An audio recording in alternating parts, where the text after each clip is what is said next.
Hello friends, आज की कहानी बहुत ही खूबसूरत है, लेकिन चैनल को सब्सक्राइब करें। नीचे जो रेड वाला बटन है उस पर क्लिक करें। चैनल को ज़रूर सब्सक्राइब करें। कहानी को शुरू करते हैं।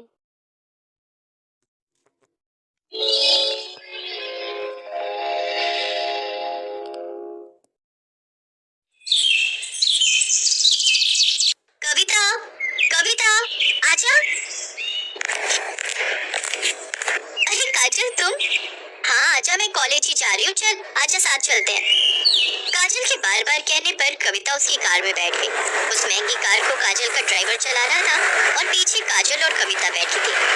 अरे वाह यार काजल, तेरी गाड़ी तो बहुत शानदार है। हाँ, मेरे पापा की है। वो आज फैक्ट्री नहीं गए तो उन्होंने ड्राइवर भैया से कहा कि मुझे कॉलेज छोड़ाएं। सही है यार, मैं तो इतनी महंगी कार में पहली बार बैठी हूँ। अरे अब तो बैठते ही रहेंगे। अब तुम मेरी दोस्त बनोगी।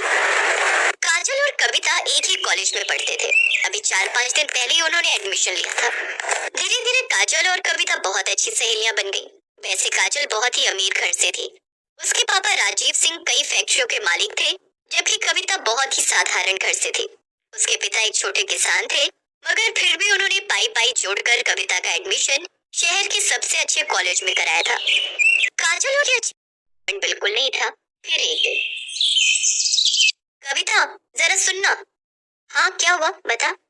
देखना ये घड़ी कैसी लग रही है। अरे वाह, ये तो बहुत प्यारी है। ये मैंने तेरे लिए ली है, जरा पहनकर दिखा। नहीं यार, मैं कैसी इतनी महंगी घड़ी।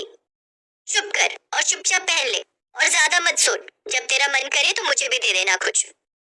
पर मेरे पास तुझे देने के लिए कुछ भी नहीं है। चल बहानेबाज, अभी मत दे, पर कभी तो दे देना। अच्छा ठीक है।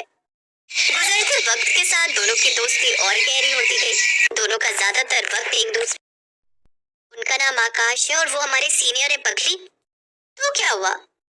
ओए जरा कंट्रोल में। मैंने सुना है कि बड़ा ब्रह्मचारी टाइप लड़का है। कॉलेज की सारी लड़कियां उस पर फिदा है, पर वो किसी को खास नहीं लाता। अच्छा तो तू देख, अब इसकी तपस्या तो काजल नाम की अप्सरा ही भंग करेगी। बेशर्म कहेगी।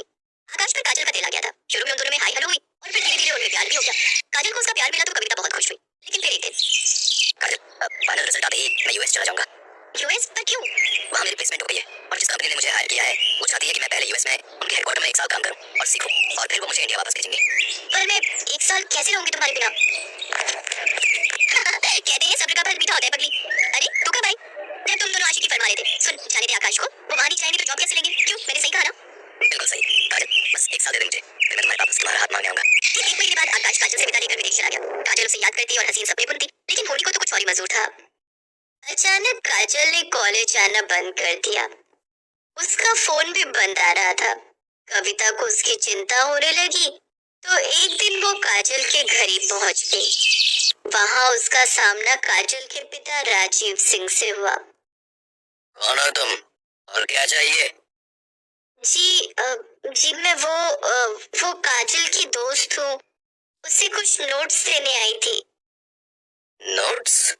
उनकी कोई जरूरत नहीं है, अब हो गई काजल की पढ़ाई। पर अभी कैसे? अभी तो लास्ट सेमेस्टर बाकी है ना अंकल। कह दिया ना तो कह दिया, चली जाओ यहाँ से और दोबारा कभी मत आना। कविता को कुछ समझ नहीं आ रहा था। वो उदास होकर वहां से जाने लगी, लेकिन घर के बाहर निकलते ही उसकी तरफ एक कागज की बॉल गिरी। कविता ने उस कागज को खोलकर देखा तो लिखावट काजल की थी। मुझे बचा ली कविता, प्लीज। कविता को समझ आ गया था कि कुछ तो गड़बड़ जरूर है, लेकिन उस वक्त वो चुपचाप वहां से चली गई। फिर अगले दिन एक औरत घूंघट ओढ़ी और हाथ में झाड़ू लिए काजल के घर में दाखिल हुई। किसी ने उसे अंदर आने से नहीं रोका। असल में घूंघट के अंदर कविता थी, जो काजल के घर में काम करने वाली बाई बनकर आई थी। घर में आते ही उसने काजल को ढूंढना शुरू कर दिया और जैसे तैसे वो काजल के कमरे तक पहुंची गई। लेकिन कमरे का नजारा देखकर कविता हैरान रह गई। काजल का मुंह और हाथ पैर बंधे हुए थे। काजल, ये सब क्या है? किसने किया ये?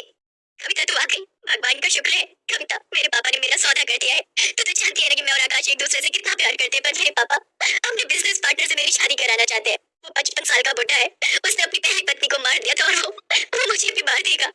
पर तेरे पापा वो ऐसा कैसे कर सकते हैं तेरे साथ? उन्होंने उस बुढ़े से बहुत बड़ा लोन लिया था जिसे वो चुका नहीं पाए, और पैसों के बदले अब वो मुझे सौंपने वाले उस बुड्ढे को।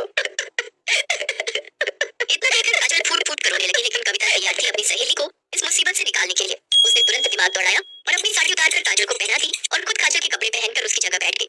फिर कविता की जगह काजल आराम से घर से बाहर निकल गई। फिर कुछ देर के बाद, अरे कमिश्नर साहब, आप यहाँ?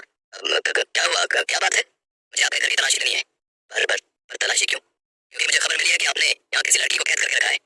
इतना कहकर पुलिस कमिश्नर के साथ आए पुलिस वालों ने घर की तलाशी शुरू कर दी और कुछ ही मिनटों में कविता उनके साथ खड़ी थी। उसके चेहरे पर चोट के कई निशान थे। असल में राजीव को जैसे ही कविता और काजल के प्लान का पता चला तो उसने कविता को ही अपने गुस्से का शिकार बनाया और उसके साथ मारपीट की। लेकिन अब वो अपना किया भुगतने वाला था। पुलिस ने फौरन राजीव को गिरफ्तार कर लिया। उधर आकाश को जैसे इन सब की खबर मिली तो वो भागा भागा यूएस से इंडिया आ गया और फिर कविता ने एक मंदिर में आकाश और काजल की शादी कराई। थैंक यू कविता, अगर तुम ना होती तो। अरे ऐसी कैसे नहीं होती मैं? मेरी सहेली को जब भी मेरी जरूरत होगी मैं हमेशा उसके साथ खड़ी रहूंगी। इतना कहकर कविता ने काजल को गले से लगा लिया और काजल बस यही सोच रही थी कि जो तोहफा कविता ने उसे दिया है क्या वो कभी उसकी बराबरी कर पाएगी। तो हमने तो कहानी देख ही लिया, लेकिन चैनल को सब्सक्राइब नहीं किया तो ज़रूर चैनल को सब्सक्राइब कर ले। नीचे जो रेड वाला बटन है उस पर क्लिक कर ले, आराम से क्लिक होना चाहिए। तो मिलते